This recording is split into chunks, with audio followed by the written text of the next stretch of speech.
Jeremy Lent, thank you so much for joining me today. It's really a pleasure to talk to you. How are you doing today? Oh, doing great, Emma. I'm really excited to have this conversation with you. So I'm looking forward to it. Awesome. So you wrote a book called The Web of Meaning. It's definitely one of the most interesting books I've read in a long time in terms of covering a lot of different topics and weaving them together in an interesting way. Can you talk a little bit about your journey, how you got to here, how you got to writing that book, and sort of why you wrote that book?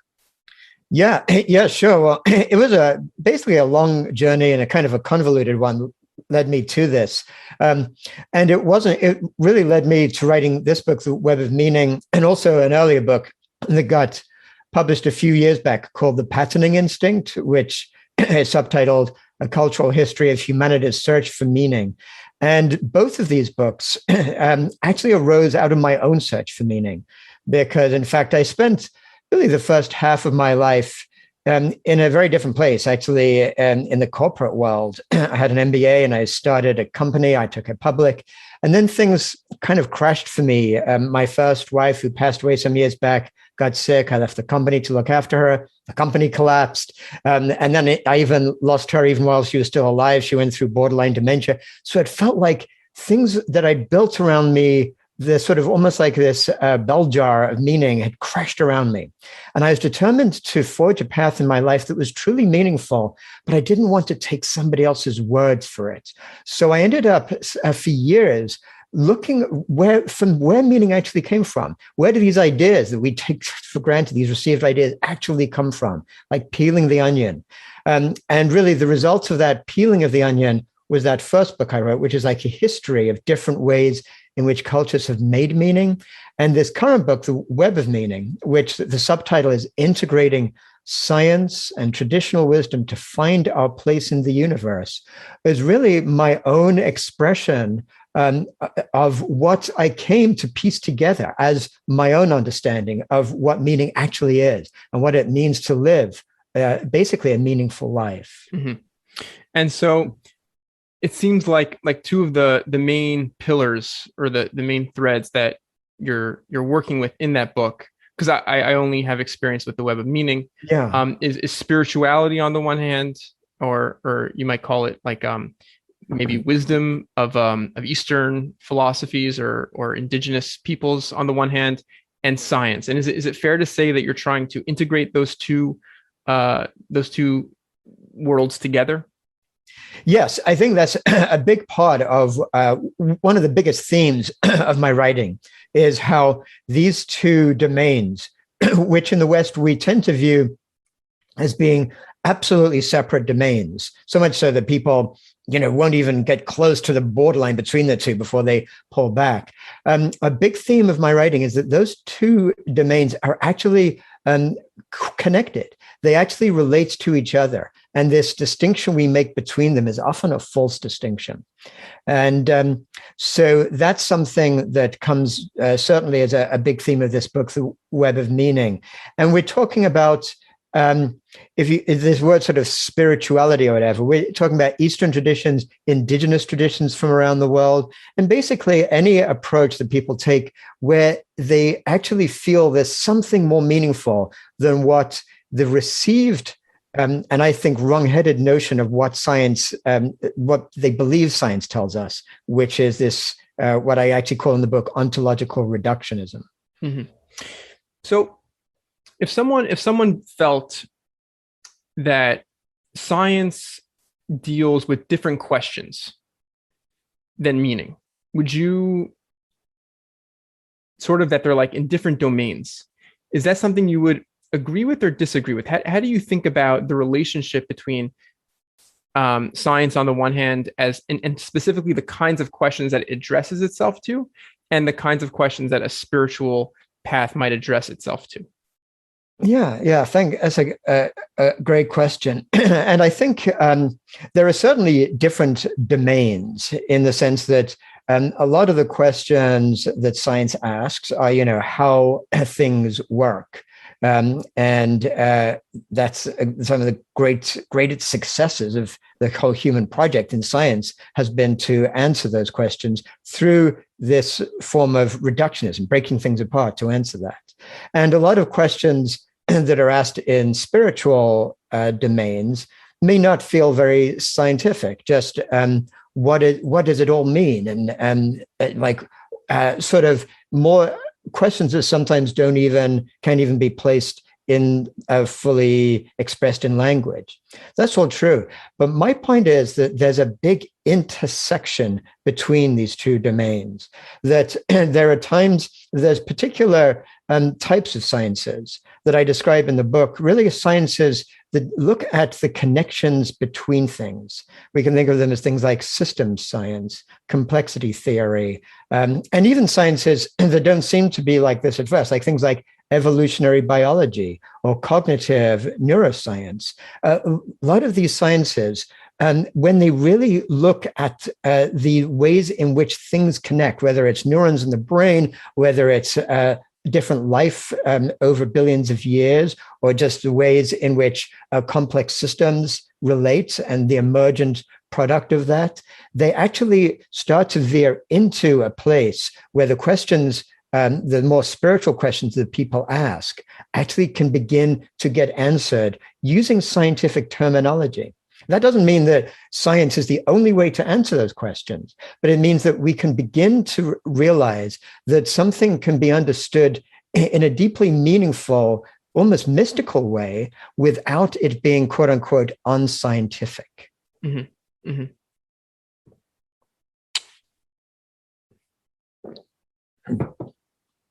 Sorry, I'm taking a long pause here. If the pause goes on too long, we'll cut it short. I'm just gonna I just want to make sure I get the right question out of my brain next. Yeah. And so it's a book of high stakes. You know, you deal a lot with looming crises, specifically, I think first and foremost the climate crisis, which of course to anyone who is following or reading about is a foremost on our minds. Why do you feel this integration is important? Why do you how does this project that you're working on, how does that speak to the crises that we face as a civilization? Yes. Well, I think that the answer to where you're going in this question has a lot to do with what is the source of meaning that I describe in the book, and we'll sort of see why that answers your question as I kind of unfold this. But we can really begin just by looking at the title of the book, The Web of Meaning, which kind of gives a clue as to where I go in the book, which is that really meaning itself can be understood as a function of connectedness between things. And that means connectedness between not just things within a particular domain, but actually the connectedness between things in multiple domains that we in our mainstream Western worldview tend to separate out. So one of those deep connections that the book really begins to kind of explore and helps the reader to explore in themselves is how deeply we as humans are connected with all of life.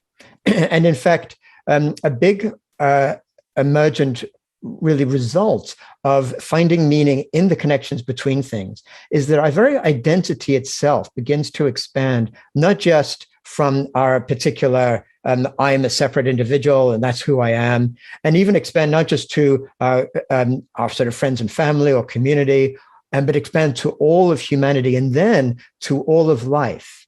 And once we begin to realize that actually our very identities are inextricably entangled with all of life, we begin to have a different approach to this realization that our civilization, what it's doing right now, is really destroying a lot of the richness and abundance of life itself. So it's really not just the climate crisis that I look at in the book, but I actually see the climate crisis itself as more than anything just a symptom of an even larger crisis, which is this crisis of this ecological collapse that our modern civilization is causing to most of the abundant ecosystems on this wonderful earth that have evolved over billions of years. And that's something that when you begin to see your own meaning and your own identity expanding to all of life, you begin to feel it deeply. It's not just some sort of theoretical problem like, oh, how do we grow our economy triple in the next 50 years without destroying all the rest of life? It's about life is crying out. And each of us, once we begin to be connected with that, feel that in our very selves, essentially. Yeah. And that perspective, that thesis is fascinating to me. I consider it very valuable and very important. And I see myself as sort of having one foot in that world and one foot outside of that world. That it's a kind of perspective that I think I can access and I can at times not access. One question, just to take like a fundamental question. How do you think about human beings? Do you think that human beings are intrinsically selfish, for example? Well, that's one of the what I believe are wrong-headed ideas that our mainstream worldview tells us about human beings that I kind of sort of pound incessantly throughout the book, arguing that it's simply not true. We think it's true because we've heard it so many times, and there is sort of old-fashioned quasi-science, I'd call it right now, tells us that.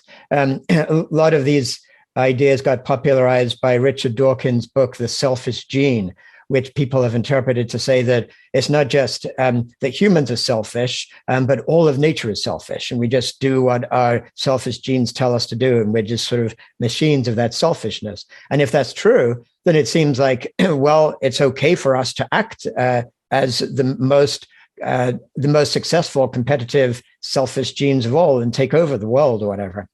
And these ideas have been shown by modern evolutionary biology and cognitive anthropology to be fundamentally untrue. If we just look to your question about humans and are we fundamentally selfish or not? Well, if we look at actually how humans evolved, how they diverged from other primates from 6 to 10 million years ago, what we see is that other primates, and probably our shared common ancestor, did mostly comprise these kind of alpha males who very much just wanted to control their sort of group of people and get higher on the hierarchy than the other males and have access to their females, all that stuff. When humans actually found themselves in the savannah in changeable environments, and it was dangerous new world they were dealing with, what they discovered is that by working cooperatively together, they were more successful as communities. And over millions of years, what happened is that those groups that were more inclined towards working together got to be more successful, essentially outcompeted the more selfish groups. And humans, or our pre-human hominid ancestors, developed what we now call as moral emotions. So when we sort of feel a sense of outrage at something we see somebody doing to somebody else we think is wrong, or when we feel a sense of warmth to somebody because of an act of generosity or an altruism that we see somewhere, these are not things that our sort of rational mind tells us, oh, this is a good thing, so I should feel good about it. These are deeply felt emotions that are part of our human heritage. And that's what makes us not inherently selfish. That doesn't mean that we don't have inherent drives to look after our own individual flourishing and well-being and those of people close to us.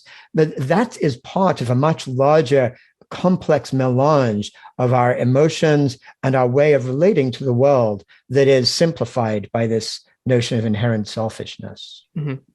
So I'm not an expert in this, and but I just want to try maybe as to sort of suggest some generosity towards Richard Dawkins, and you can tell me if I'm wrong or people in the comments tell me if I'm wrong.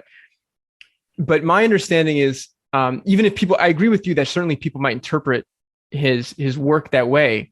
It seems to me that in arguing that the gene as the fundamental unit of evolution, he allows for the sense that the same gene can exist within a population, spread among a population. And I think, if perhaps, again, people certainly misinterpret his work and the title of that book, for example. But I think again, not being an expert, I think he might allow for the idea that altruism is a way of preserving the gene, because the gene can be copied and distributed and exist within families and communities. Yeah. And so there are some complex things to unravel there. First is that I've written articles critiquing Richard Dawkins, and it's just amazing, actually, been savagely attacked ad hominem sort of attacks by people who say, oh, you've so misinterpreted. Obviously, you've never gone further than reading the title of this book, etc. I've actually read The Selfish Gene quite closely more than once. And what's fascinating is that it's actually not true that Richard Dawkins himself has been misinterpreted and it's just the title and all that stuff. You actually, if you read his book, and he even writes, has a 30th edition where he has the opportunity to change parts of this book, but he leaves these in. He says things like, we're so dominated by our selfish genes that these genes have the ruthlessness of Chicago gangsters. And it's no surprise, therefore, that each one of us is learns to be ruthlessly selfish. But we need to overcome that selfishness by using our moral conscience to overcome what our genes do.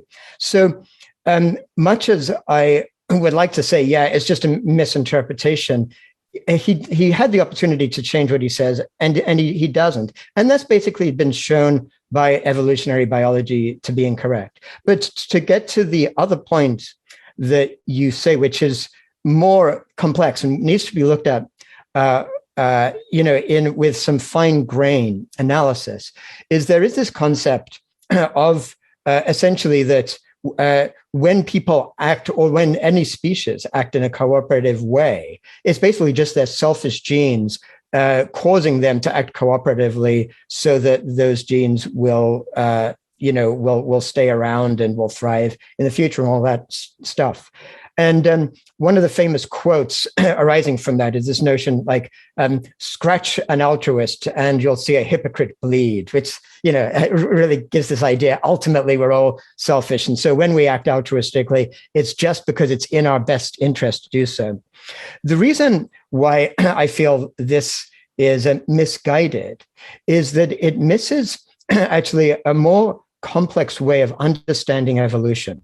Because as soon as you say that the gene is the basic building block of evolution, or you create a model which is like everything is about the gene doing what's best for itself, you get caught in this reductionist approach to biology that many new subdisciplines in biology, like systems biology, show are actually very limited in understanding how nature actually works.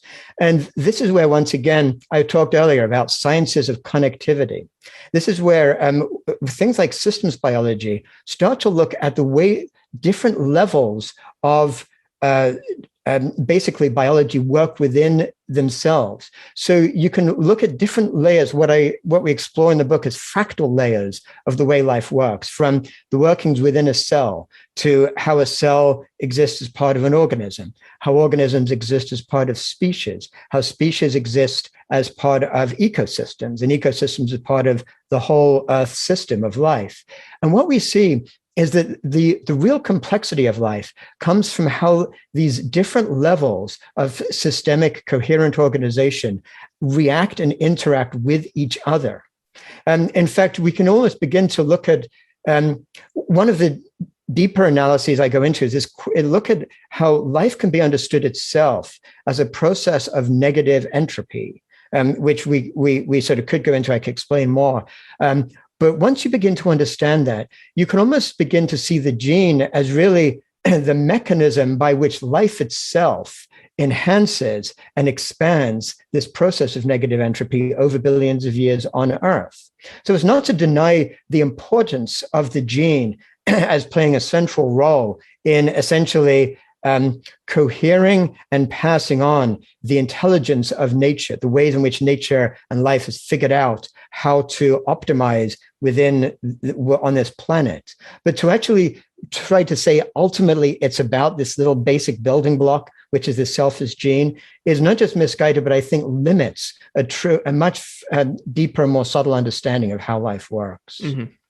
So, okay, thank you for that answer. That was great. I want to try to steer away from going too deep into the weeds of the science, but the philosophical question that I think people might have a struggle with, or the psychological question, is the claim that human beings aren't selfish. Doesn't that seem to fly in the face of evidence in that we see in the modern world every day? Absolutely, and that's why the claim seems to have such resonance and seems so powerful with people. And again, this is in no way would I make the claim that selfishness doesn't play a part in people's makeup and in people's lives, but just that it is one part among a much greater, more complex set of drives that we have as human beings. And that's where the interest really, where things get really interesting. And so a big part of also what I look in the book is how did we get to this place of what seems to be something where all you got to do is look at the newspapers, look at how life works each day and say, well, clearly humans are competitive and selfish and greedy. That's what it's all about, isn't it? And what is interesting is we can trace actually layers in which this way of relating to each other got to be entrenched in different cultures to a greater and greater degree over millennia. And so there's big shifts happened, for example, when we moved from nomadic hunter-gatherer communities to agriculture, when people began to settle down. And that was the first time when things like hierarchies and wealth and separations between people got to be more paramount. And then what actually happens over thousands of years is the groups that got to be more successful in doing that, more militaristic, got to actually conquer other groups, leading to things like these hierarchical empires and the patriarchy that you see in ancient civilizations around the world. But it's with modern, really the modern scientific revolution and the rise of capitalism, basically, like a way of making meaning out of the world, which resides from the sense of extracting value from others, that these traits within each of us, these notions of selfishness and competitiveness, got to be hugely amplified. Because basically, what is probably most true about human beings is not that they are fundamentally this or that, but essentially we have what I call in my first book a patterning instinct. We have an instinct to pattern meaning into the world around us. And the way we do that primarily is by taking what our culture tells us and incorporating it into the very things we take for granted, into our worldview. So when we're born into a society that tells us from even pre-verbal infants, looking at little cartoons on TV or whatever, tells us to reward aggression, status, competition between us and others, all those things, then clearly those things become inculcated in us. And as we grow up and we learn the way to get ahead is to be successful, try to be number one, outcompete people in tests at school and all that stuff. And we just think that is the norm. That is human nature, when it's actually not. It's actually human nature as conditioned by our modern society. Mm-hmm. So, but how do we think about then the relationship between human beings and the animal kingdom? Because we don't see a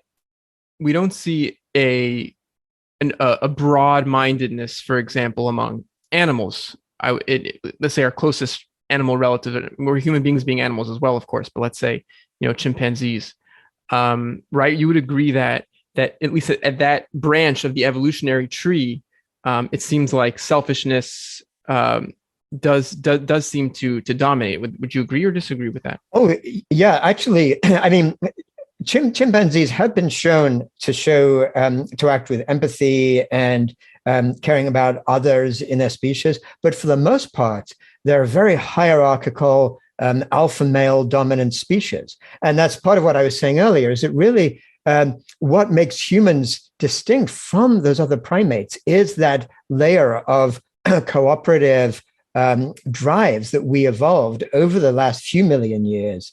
But in fact, it is that primal alpha male urge to dominate that you see much more in the male than the female in any primate species, including humans. But that was an urge that actually nomadic hunter-gatherers for most of humanity's existence developed social technologies to keep in check. And it was only with the rise of agriculture and then all the different layers since then that kind of atavistic quality in males got to become more reinforced to the point where we do see it so evident today. Mm-hmm. So to make this conversation somewhat, on the one hand, personalized to me, let's say also a little bit contrived, here's like an example, which is, front of mind for me. Mm-hmm. I happen to be a person, a family. I spend a very large amount of money on private school for my son. Now, it's a luxury kind of a good. Many great people don't spend a lot of money on private schools for their children, and the kids turn out great. It's definitely a luxury good, and that money arguably can be much better spent elsewhere. Malaria tents for areas where that saves countless lives and things like that. Wouldn't that just be an example of a deep kind of selfishness that I'm exhibiting, where I show much more, an obscene amount more of concern and consideration for my nearest kin as opposed to a stranger? Well, I think it's helpful to really get away from this word selfish and try to understand what the dynamics are. I think in ways that look at those sort of complex fractal layers I was talking about before of our existence and where meaning arises. Because the thing about this word selfish is it tends to reduce the moral sort of breadth of what we're thinking about, because it conflates two different ideas. It conflates one idea, which is like as each of us as an organism looking out for its own flourishing, and another idea, which is from an ethical point of view. When we call somebody selfish, it's almost always a pejorative. I mean, it is a pejorative word. And basically, if we unwrap what that actually means, what we're saying is you care about yourself more than you should, or, and you care about yourself more than I think is right for how you should care about others or whatever. So there's a moral interpretation put on this caring about oneself, and that's where the word comes from. Now, let's explore, if we think of a concept that I actually do talk about in the book, which is this notion of what I call fractal flourishing, which arises from this recognition that actually each of us as living organisms exist in what's known as a holarchy, which is like this recognition that organisms themselves, like us, we have smaller actual complex whole systems within us, such as organs or cells. And each of us exists as part of larger coherent systems, which is basically our community, our nation, all of humanity, all of life on Earth, etc. Now, once we look at the connections between these layers, what we begin to see is that actually the flourishing of any one layer is dependent on the health and flourishing on those layers within and those layers extending beyond us. So it's pretty easy to understand, like if I think of myself as a human being, I'm flourishing when my heart is also healthy and my lungs are healthy. And actually, when each of my cells are healthy, and when they reach the time when they're meant to die, they healthily do that and send their proteins onto other cells around them, etc.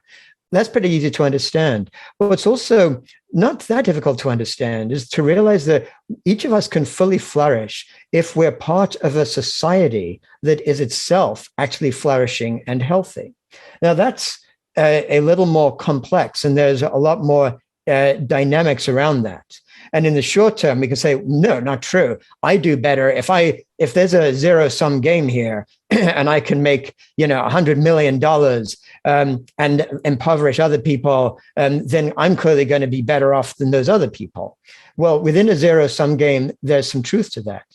But what we begin to look at when we actually explore the complex systems of life, that it's not a zero-sum game, that in fact, one way to look at this is actually this incredibly insightful analysis that was done looking at inequality in different societies by a couple of researchers called Wilkinson and Pickett.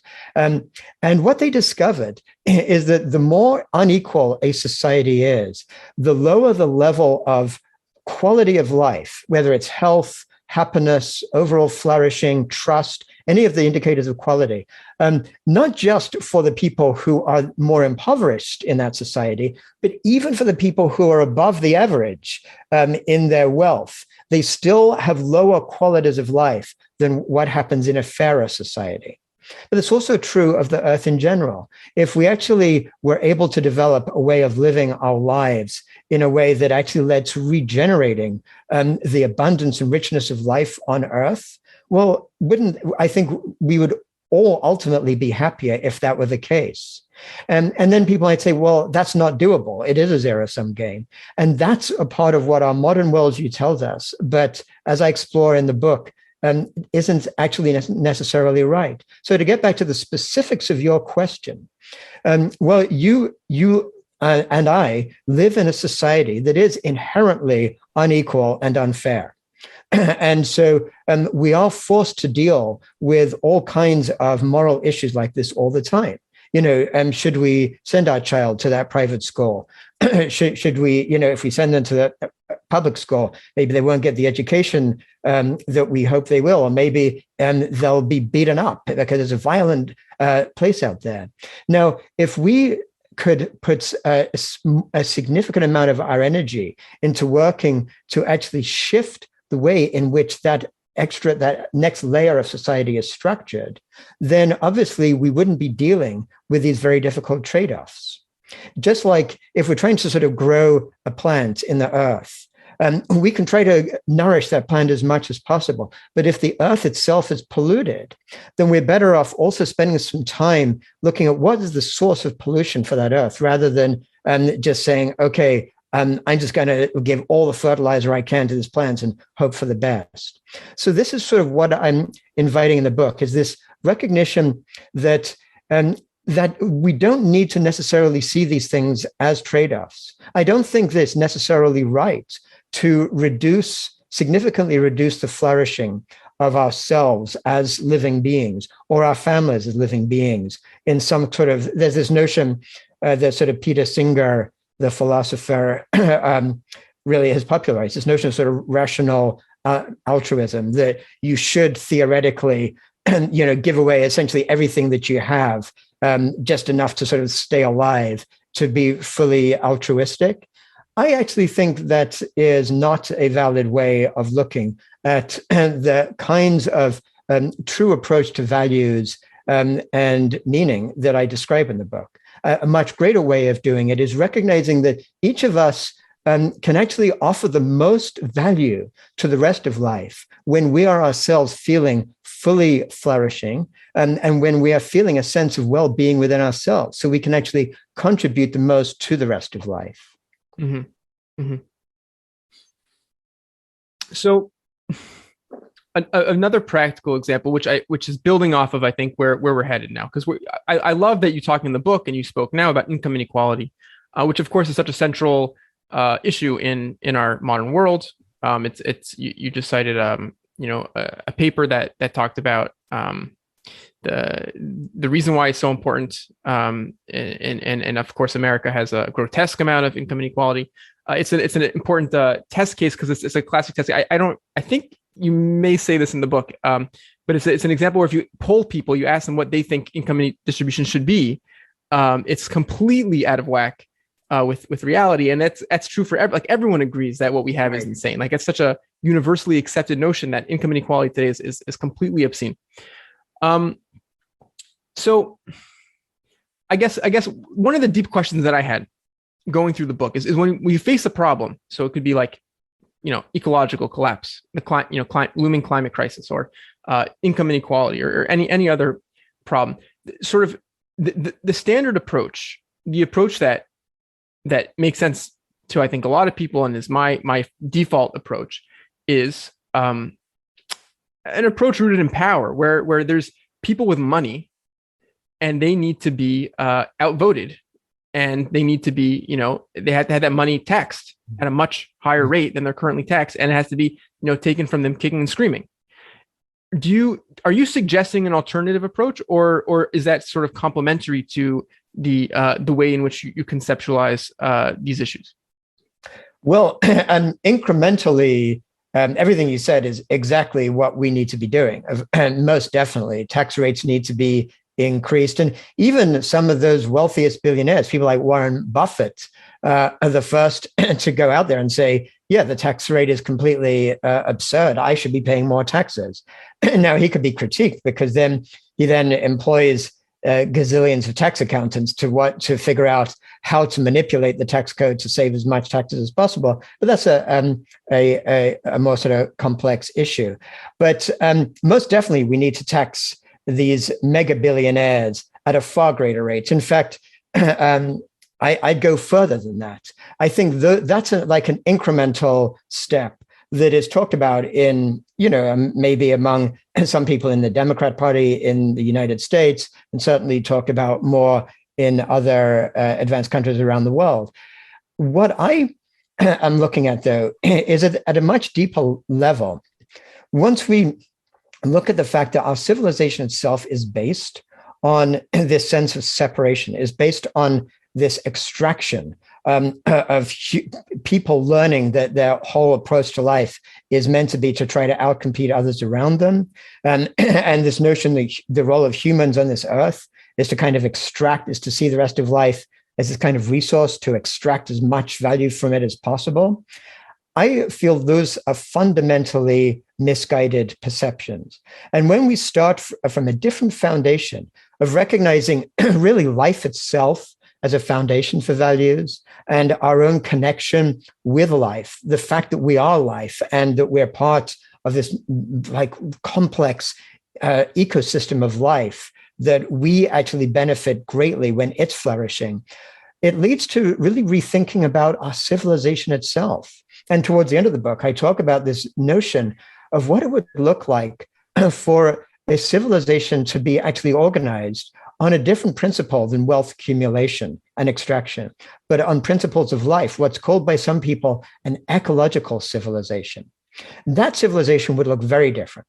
And in that kind of civilization, for example, to your point about billionaires, there'd be a cap on billionaires' wealth. It doesn't necessarily mean people can't get wealthy and can be rewarded for coming up with some idea that lots of people like, but there should be a cap. Nobody needs more than a certain number of $1 billion, whether it's 1 billion or 5 billion or whatever it is. And if you look just at our current situation, the amount of wealth that, this is a hard number to get our heads around, but the 26 wealthiest billionaires own right now is equivalent to the wealth of half of the entire world's population, about 4 billion people. And you can just imagine some of the implications if we were to actually reduce this extreme inequality are enormous and quite exciting. For example, there's this notion, and we'd see this in an ecological civilization too, what's called a universal basic income. This sense that it's not just charitable or just sort of giving away to poor people, but actually that every human being, by being a human being, by having inherited this accumulated knowledge and wealth that all of our descendants for so many millennia have built up, every human being has a right to a basic access to income, food, security, like a decent home, decent education, decent healthcare. And there should be a universal basic income given to every person, regardless of their status across the world. We, in our current wealth of the world right now, could afford to do that. And what we find is that when experiments are done around that idea, it doesn't do what the conventional sort of humans as selfish and greedy notion might say. People might think, oh, everyone would just get so lazy and they'd sit back and just watch TV all day and get drunk and get on drugs. the exact opposite is true. When people are given a sense of security, and they actually do the opposite, they actually get more engaged in healthy activity. They get more engaged in education, in caring for others, and actually even in entrepreneurship themselves. Yeah. Yeah. And I also think of the way in which income inequality creates societies that are scary. Because if you're going to make a change, if we're going to end, for example, fossil fuel production, you're consigning people to, coal miners have no social safety net, for example. Right. Absolutely. And the wealthiest American, to lose out when you're picking winners and when society is changing, and you're in an unequal society, those changes are disastrous. Whereas a society which has a universal basic income and is a more fair society, you can adapt to crises and fix things. Exactly.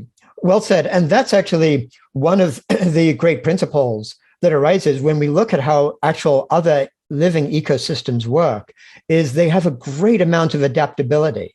And partly that's because they're not based on this extraction to the extreme, so that like so many people are left right in the place of being the precariat. But in fact, because of the intrinsic health of an ecosystem that's left alone, it can actually respond to big shifts in exogenous factors and remain healthy doing that, which our society could do if we were structured more fairly. Yeah. So another thing that comes up in the book, which is near and dear to my heart, because something that I struggle with and I work on, and is you talk about meditation in the book, and this is the larger theme, of course, of kind of becoming spiritually evolved, whatever that means different things to different people, of course. But can you speak to why how do you understand the personal development that you see as being important as part of this project? Yeah. Well, we can really think of meditation really as being like part of maybe like a bigger concept, which is something to do with cultivating ourselves as cultivating our sort of quality of consciousness and our quality of really interior experience within ourselves. And I see meditation as one of the most important tools available to do that kind of cultivation. And a simple way of thinking about how something like meditation can actually shift the very ways in which our neural connections and patterns of connectivity work. All we've got to do is look at somebody that we might know who works out in the gym every day. If they say like, okay, I want to become stronger, or I want my muscles to look better or whatever, and they go working out in the gym every day, we're not surprised when 3 months later, their muscles start to look rippling. We say, hey, yeah, you're doing great there. Well, similarly, if we take that same kind of approach to cultivating our minds and our inner experience, it's equally not surprising to find that actually our neural connections are just as plastic as our muscular connections. And we can actually build different patterns of experiencing through meditation that can then move away from just that time when we're spent meditating and really become part of who we are. I mean, for me, just speaking personally, I only discovered meditation when I began this kind of journey I described earlier, when I tried to figure out where meaning came from. And meditation was one of the first things that I sort of came across as something to explore. And I had no idea what it was or why I should do it or anything like that. But as I discovered it, it really has become a central core part of my daily practice. And I feel the benefits of it through really every awake moment of my life, not just when I'm actually doing the meditation itself, because it kind of enables you to recognize some of these patterns of behavior, patterns of thought that constrain our ways of being with ourselves. And by recognizing them, it allows us to kind of liberate ourselves somewhat from those constraints. So I do think meditation is incredibly important, but it certainly is not necessary. Some people can find their paths toward flourishing without meditation. And I also would say that it's not quite enough too. Meditation often has a way of causing us to still remain separate between, in this kind of dualistic way that our Western mindset tells us, between our mind and our bodies. So even when we meditate, oftentimes we're told, to be aware of our bodies and to be aware what's going on inside ourselves, which is great. But it still really reinforces this idea that we are our mind and we're sort of housed within this body that we want to be aware of.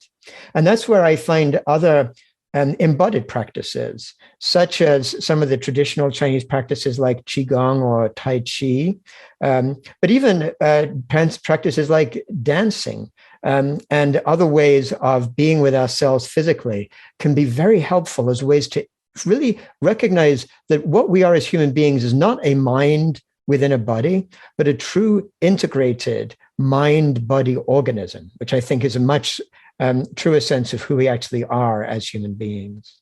Mm-hmm. I guess this has been very helpful, and still, but maybe we've touched on this, but maybe if we could try to put a somewhat of a finer point on it. One of the questions for me that comes up is this relationship between the individual and individual virtue development, let's say, or you might call it spiritual evolution or improving ourselves, being more altruistic, being more ethical, which is a project which to varying degrees we all hopefully engage on to some extent, and all fail at to some extent. It's important to be aware of the ways at which we fall short, let's say. And that's a book, and that seems to be a part of what this book describes, kind of a spiritual evolution, a kind of awareness of our interconnectedness, which is certainly true. And certainly, as the book describes, and if you've been describing, modern science of complex systems and fractal ideas about fractals are wonderful, at least metaphors for the interconnectedness of human civilization and the ways in which our futures are intertwined. But on the other hand, there's a sense which I'm also very sympathetic to, and I'm curious to hear how you think about these two poles. There's a sense in which it seems that to me that politics is war by another means. That in societies, progress comes by bloody battles. That the labor rights that we've enjoyed, or suffrage movements that we enjoyed, have long bloody histories, because it's about wresting power. It's about fighting the people in power to take what they have. Are those two perspectives compatible? Are they incorrect models of thinking about the world? I think you're asking a great question, and the answer is I think that they are compatible. But the way in which I think they're compatible is it's helpful, I think, to shift the metaphor a little bit. That you gave a metaphor that each of us uses, and I use too. So this is by no means a criticism, but it's this notion of like war as a metaphor for social change. The bloody battles and win and the enemy and all that kind of stuff.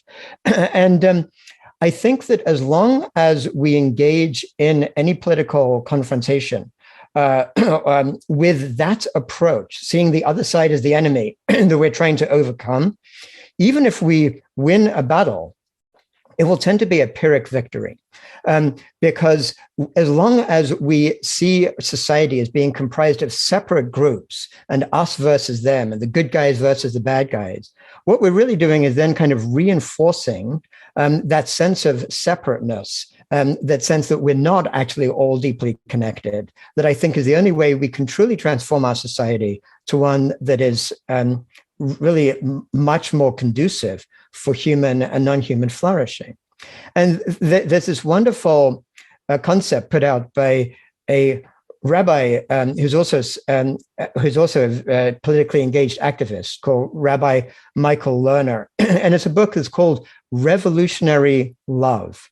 And I love the way he takes these two concepts and puts them together, because the idea behind it is that revolutionary love is not the kind of love that goes, I don't want to confront you, and so even if you're saying something that's hateful and wrong and you're doing something that's wrong, I love you, and so I won't be engaged in battling against that.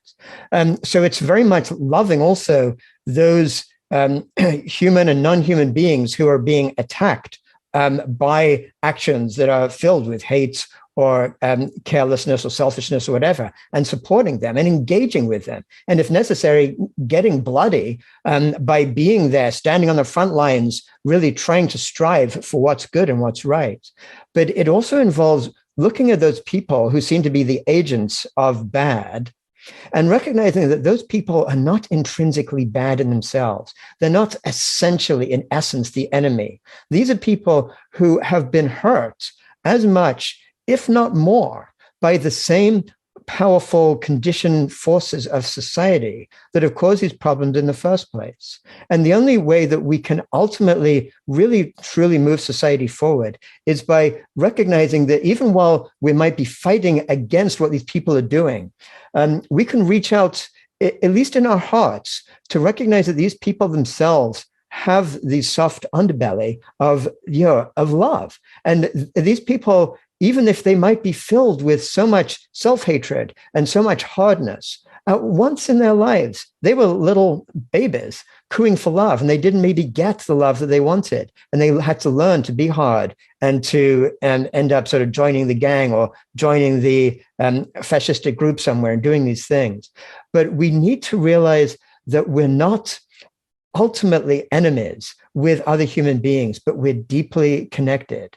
And if we approach it from that way, doesn't mean we get weak at the knees. It doesn't mean we actually don't stand up for what's needed, but it means we can do it with a different quality. Just like, for example, the indigenous people at Standing Rock, who stood up and put themselves out there as protectors of life, protectors as the water protectors, and not focusing on the bad people who were actively attacking them and wounding them and arresting them for just standing up for life, but focusing on what is truly positive that can draw people into that struggle in a way that doesn't necessarily become us versus them.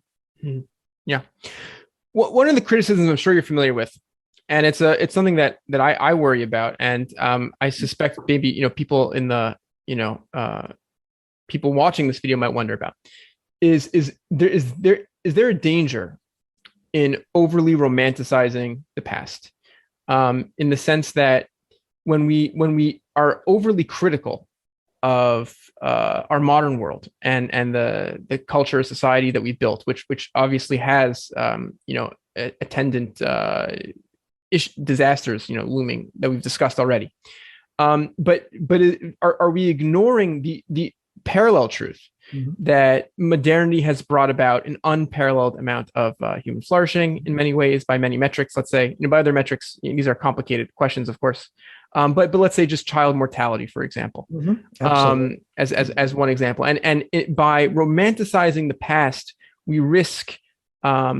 making moral catastrophe by abandoning the elements of scientific progress and technology that are essential, like I said, for human flourishing or for infant mortality and things like that. Yes, there is a risk of that. And I wholeheartedly agree with everything that you just said. It's a mistake to romanticize the past. And when we look at, say, nomadic hunter-gatherers who I describe in the book as in terms of the different qualities that we can learn from them. They also, for example, engaged in infanticide a lot. If somebody broke a leg, they would try to fix it. But if somebody got sick, they couldn't necessarily keep up. Life had all kinds of negative elements to it that we wouldn't want to go back there to in time. And when I look, for example, at traditional Chinese culture, I think there's tons for us to learn about the way the Chinese made sense of the universe. This was also deeply hierarchical, patriarchal culture, one that, for example, engaged in this horrendous practice of foot binding, like torturing and crippling women for generations, taking away their ability to flourish in their own lives. No doubt about it. We can be grateful for many of the advances that technology and science and enlightened thinking has brought about in these last few hundred years. Totally. So my message in the book is absolutely not about wanting to go back to some sort of golden age, which is purely illusory. But it's a more subtle message, I think, and a message that looks forward. And it's to say that our modern society has been overly successful in what it's done, causing to these massive imbalances, incredible imbalances in our relationship with the natural world, imbalances within human society, and these incredible inequities, just to name a couple, and like incredible alienation, even among people who have wealth, because they're imbalanced within their own ways in which they live their lives.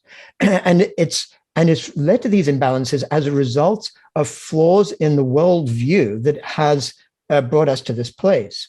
And the message is that we can learn deep insights from earlier traditions from around the world as part of the great human heritage. This is not to romanticize, to create this, what's called Orientalism, the sense, the East is the source of this great wisdom, all this kind of claptrap, basically.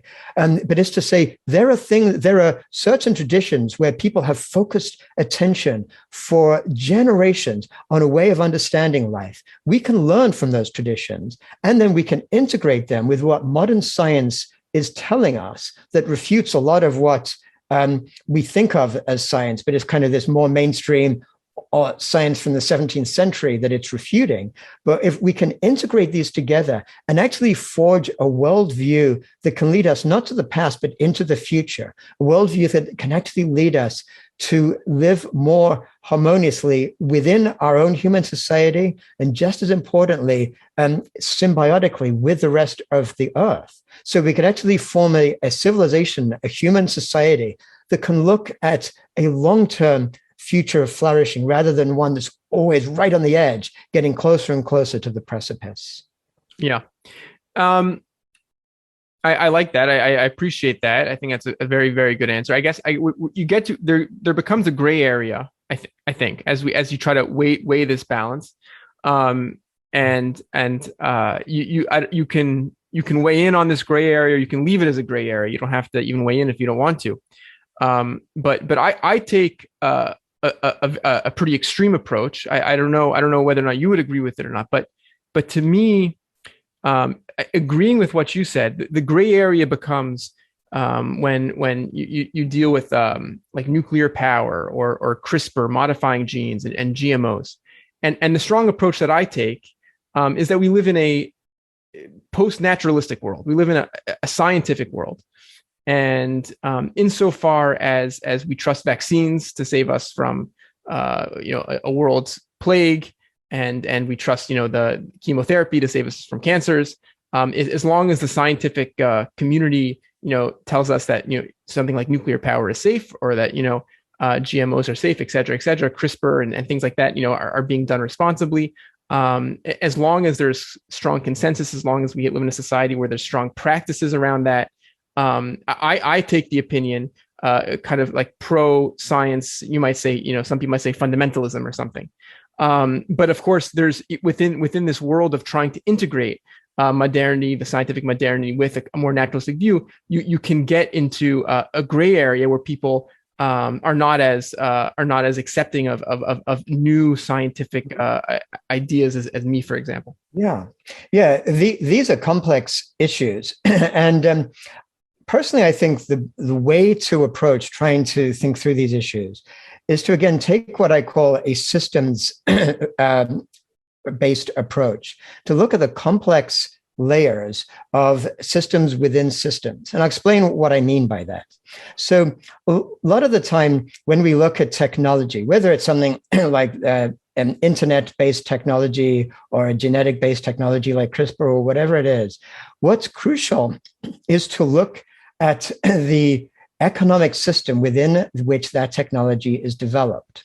Now, we live in a capitalist system right now, where and capitalism itself is a system that is based on extracting from either nature or from other people in order to make as much money as possible for whatever organization it is that's the agent.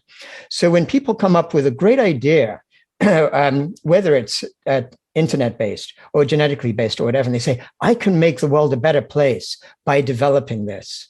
And if they then say, oh, and I can make money too, and I can do well by doing good. So let me get some funding together, start a company, I'll be CEO. And this could be used for negative purposes, but I'll make sure that I don't let that happen because I'm the CEO, I'm the founder. I'll ensure that I don't sacrifice what I really think can be done good with this.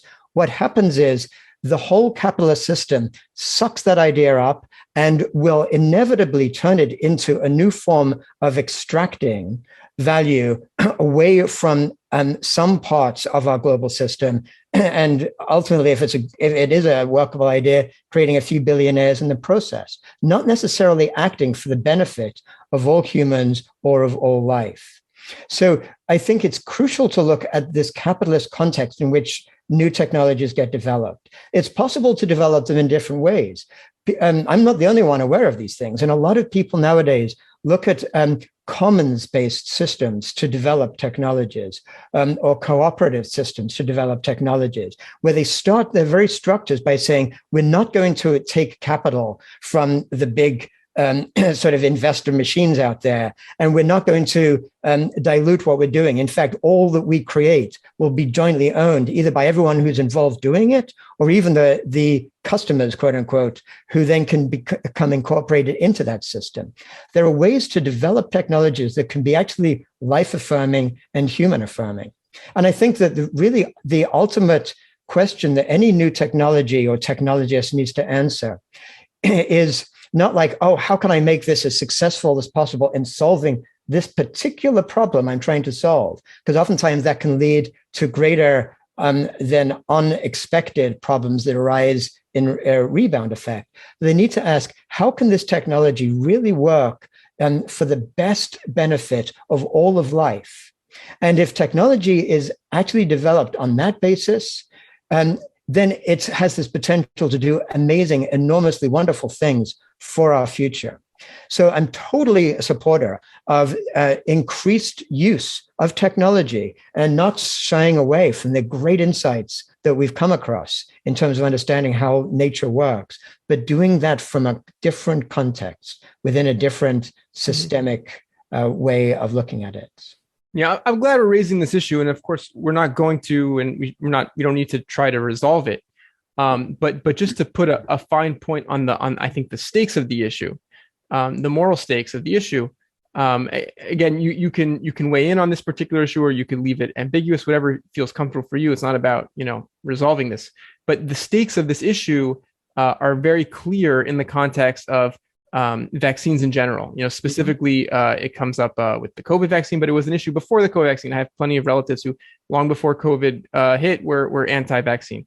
And when you're dealing with vaccines, which are built in a capitalist society by pharmaceutical companies that are driven purely by profit, with massive amounts of profit that they make from these vaccines, and they wield a tremendous amount of political power as well. There is a compelling, it seems, to many people, argument, not to me personally, but there seems to be a compelling argument to be skeptical and to be fearful. And I think there's deep questions that arise. Again, we don't need to resolve them. You're free to respond however you want. Yeah, but sure, absolutely. Questions that arise about what level of scientific literacy we should be striving for, and how we think about some of these products of our capitalist society, which in my opinion at least are extremely important. Yeah, absolutely. And I think this is a great topic, and I do have strong views about it. And I think it's important to realize that just because something has been created by a for-profit corporation doesn't make it bad. There are all kinds of wonderful, amazing, miraculous things that for-profit corporations create that we can all be grateful for. But it does mean that part of the reason why they are done well is because they're regulated. And one of the great tragedies of the last few decades is that a lot of this regulation has become unwound by the ideology of neoliberalism. But to get to your point, there is absolutely no reason in my mind whatsoever to question the validity and the effectiveness of the vaccines that are available right now. And it's absolutely completely anti-scientific in my view. And I mean that seeing science as science itself is a very positive, just one of the greatest achievements of humanity, as a form of making sense of things. It's hugely unscientific to even have any doubt or any question about their validity and efficacy after what's been analyzed in these last couple of years. In fact, I look at this whole vaccination issue, again, from a systemic perspective, and recognizing that each of us are individuals within much more complex systems of society and community. And we do have responsibilities. As most clearly, this virus has shown that to be true, that we relate to each other. When one person gets sick from COVID, it's not their problem alone, and it's the problem of people that they're interacting with. And so we have an absolute moral responsibility to do the right thing, even if we ourselves have some concerns about it or some emotional difficulties about it. There's a responsibility to actually get vaccinated right now. At the same time, having said all that, let's look at the recognition that the rollout of these vaccines, again, has happened in this deeply unequal global society, where in places like the global north, here in this country, where we're looking at whatever it is, like 60% of people are vaccinated, and we're trying to get the number up to 80+%, and questioning whether there should be a third booster and all this stuff. And in the global south, 2% of people have been vaccinated overall in places like Africa and South America. And this is an absolute crime against humanity that has been allowed to take place. And again, it's there because of the global capitalist context within which this is done. So that the major countries like the US or Northern European countries sign massive contracts with Pfizer and et cetera, and those vaccines get delivered to the countries that could afford to sign the contracts up front. And people pay lip service and set up these UN agencies to try to ensure that other people who can't afford to get vaccinated, and they just fail. And when they fail, nobody's held to account because the system is based solely to affirm those who have wealth and power. That is fundamentally wrong. So that's something else arising from this vaccine question. Wonderful. We've been going for, it seems like a little more than an hour or so. It's been great. I guess a final question I just want to leave you with. You know, I've lived a good life, but I know people around me are struggling in all sorts of ways. You know, and I'm sure many people who are watching this have gone through all sorts of hardship or are going through all sorts of hardship, and you know, life can be hard, especially in these times of COVID and this time of economic inequality and this time of a drastically warming planet. And even without these, you know, cataclysmic historical moments, you know, human life is full of tragedy and full of aimlessness and meaninglessness. What is your advice as someone who's tried to study this question of meaning? What is your perspective on how we can make life worth living for ourselves and have the fortitude to endure? Wow. Thank you for asking such a deep question. And well, certainly the first thing I'd say to anybody who is asking this question is go for it. You're asking the right question. Because it takes a lot just to get to that place, to go through the layers of what in Buddhism is called dukkha, or a sense of suffering, and to realize that actually what each of us as a human organism really wants is to connect with a deep sense of meaning, a deep sense of purpose in our lives. And that's actually a great beginning. And then what I would really invite people to do is to start to ask a lot of questions. Ask questions about the received ideas that we read about in the media. Look at the underlying metaphors, the underlying assumptions that are given to us all the time, and ask questions about those. And to also only follow a path when it feels right through all of you as an integrated organism. The ideas that seem to be conceptually right, but then don't feel right, imply there's something that's not quite integrated about it. Move towards that kind of more integrated way of being. And finally, just one of the most important things I'd add to all this is to pursue that whole inner journey and inner exploration with a quality of kindness. Kindness itself comes from this Anglo-Saxon word from kin. We're like the sense of connectedness, acting as if we're all kin. And I think treating ourselves, all the different parts of ourselves, with kindness, and treating those around us who might do things that get us angry or upset, also with kindness, is one of the most powerful ways to actually move towards this deeper sense of connectedness and integration with ourselves and with all of life. That's a beautiful, beautiful answer. I appreciate that. I think this is I think it's a wonderful place to end. Is there anything you want to leave us with? Anything you want to talk about? Where people can find you before we go? Well, sure. Well, the simplest thing to do is just go to my website, which is jeremylent.com.